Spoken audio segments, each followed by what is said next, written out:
El pueblo unido jamás será vencido. El pueblo unido jamás será vencido. Good evening, and welcome. I am Charles Socrates, and I will be your guide this evening through a harrowing tale of exploitation within the walls of one prestigious institution. It is a story as old as neoliberalism, but with a contemporary academic twist. This evening, we take you inside the School of Oriental and African Studies to see how members of staff are resisting casualisation in their university. First, let's turn to the birth of the Fractionals for Fair Play campaign, reenacted for you by members of the Puppetariat. Yay! I'm so excited to teach this year! Whee! But there's so much work to do. There's reading, student emails, lessons planning, marking. Oh, and there seems to have been a mistake. I don't get paid for nearly all the hours I work. Maybe management can help. Yes? Oh, hello. I'm a brand new fractional, and I'm wondering if you can help me out. I love teaching, but I seem to be overworked and underpaid and my contract doesn't make any sense. Well, no, you have this all wrong. You see, this is a training opportunity, not a job. But how can that be when SOAS depends so heavily on fractional labor to do the teaching? I'm so glad you came to see me today. Our doors are always open. But now I have my lunch break. Goodbye! Oh, what am I going to do? And I can't even pay rent. And I haven't worked on my PhD dissertation in months. Maybe I should give up being an academic. Did I hear you feel sad and exploited? Maybe I think I might be. So are all we. Most of our work is unpaid, and our employment contracts are so precarious. Unpaid and precarious! So maybe if we organize and go to management together, they'll see that it's really a serious problem which affects lots of their staff, and they'll do something about it. Let's go! We are all fractionals, and we don't think our contract treats us fairly! Contracts? What do you mean you're unhappy with your contracts? Here's a quick guide to fractional contracts. This is the contract of employment that you are offered when you accept to teach tutorials or convene lectures as a fractional member of staff in SOAS. This contract includes lecture delivery, lesson planning, administration and student emails, uploading material on Moodle, essay marking, meeting with conveners and attending department meetings and exam boards, office hours, lecture attendance. In fact, most of these tasks are mainly included in the multiplier. The multiplier is a factor that gets added to each hour you teach. For example, the graduate teaching assistant multiplier is 2.5. That means that they have 1.5 hours per week for lesson planning, student emails, administration, printing, copying, and uploading material, marking student assignments, and attending lectures. For example, if a GTA teaches 3 tutorials a week, they have 4.5 hours a week for all the other tasks. They will be paid 75 hours per term for their work. However, the Fractionals for Fair Play campaign launched a survey in 2014 which received 94 complete responses. It was found that on average each week a GTA spends 6 hours on lecture and tutorial preparation and 1.5 hours replying to student emails. In addition, they spend 26 hours per term marking essays. This means that a GTA works 101 hours per term to teach at SOAS. What does this mean?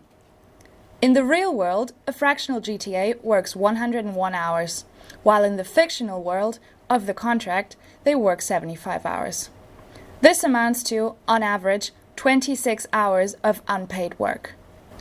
The number of unpaid hours of work for teaching fellows and senior teaching fellows is significantly higher. Globally, 50% of the work of fractional labor at SOAS goes unpaid. These contracts are horrible! Let's hear from some SOAS employees and their experience with fractional teaching.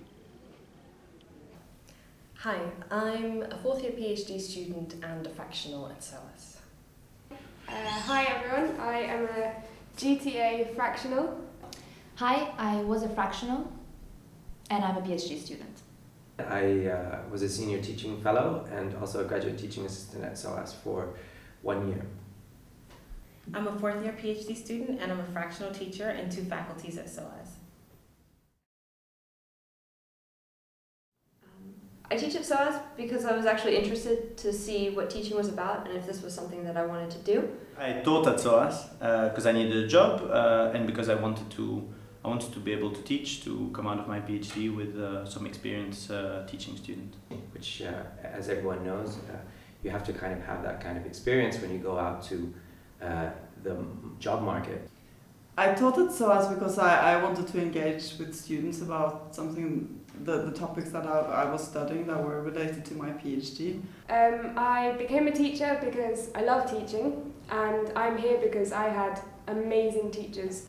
I really wanted to have more interaction with students and to have a lot more discussions with students about the material that I still personally find really interesting and fascinating. My course is amazing, my convener's amazing, the department's amazing, my contractor's not amazing, and that has been the problem. I never understood my contract, and each month I was paid differently. My intention was always to come here, and it was one of the dreams of my life, and my contract was, the original contract was up until December 2016, and I was here for 1 month, and after that they told me that they will terminate my contract in December of this year. Everyone told me that marking took forever, but I didn't know how much time it would take until I spent an hour per essay giving feedback and marking. Because it absorbs all your time, and many people end up neglecting their PhD. So. And I expected that it was going to take up quite a bit of my time, but I never anticipated how much of my time and how much of my time that I actually don't get paid for. Being a fractional means feeling undervalued, feeling like you're always the last priority for everyone else, and being a fractional makes you feel a little bit small and a little bit worthless, unfortunately. To me, it means insecurity. It means that you think you have a job, but then this offer is withdrawn and you have no power to do anything about it. I also think it was a very stark reminder of the reality of the, of the education system we're entering.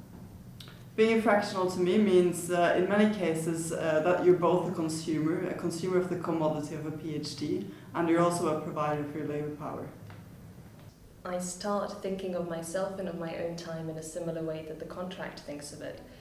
I start quantifying and dividing up my time and thinking, am I being paid for this? You work too much, you're paid too little, you're under-recognized, you feel like your voice and your work is under-recognized and underappreciated. All these contracts and payments shows, we're not respected as much.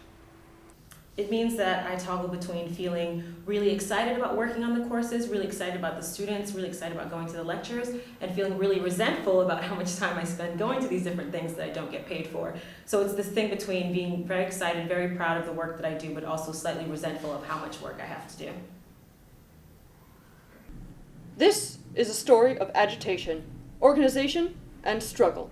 Fractionals want to be paid for the hours they work, and want secure, fair, and transparent contracts, and equal conditions for all.